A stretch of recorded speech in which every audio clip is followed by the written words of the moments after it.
এবার অন্যান্য সংবাদ।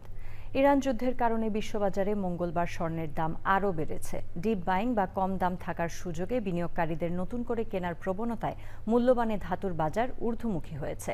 শক্তিশালী ডলার ও উচ্চ তেলের মূল্যের প্রভাব পড়েছে স্বর্ণের বাজারে। স্পট স্বর্ণের দাম 0.2% বেড়ে প্রতি আউন্স 4,655.89 পৌঁছে। যদিও দিনের শুরুতে স্বর্ণের দাম প্রায় 1% বেড়েছিল, পরে কিছুটা কমে যায়।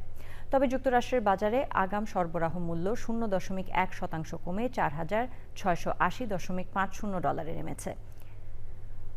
ওদিকে যুক্তরাষ্ট্রের ফেডারেল রিজার্ভে রাখা নিজেদের অবশিষ্ট সবটুকু স্বর্ণের রিজার্ভ ফিরিয়ে নিয়েছে ফ্রান্স। ফরাসি কেন্দ্রীয় ব্যাংকের সাম্প্রতিক ঘোষণা অনুযায়ী নিউ ইয়র্কে গচ্ছিত 129 টন স্বর্ণ এখন থেকে প্যারিসের নিজস্ব ভল্টে সংরক্ষিত থাকবে। আন্তর্জাতিক বাজারে এই বিপুল পরিমাণ স্বর্ণের বর্তমান মূল্য প্রায় 12.8 বিলিয়ন ইউরো।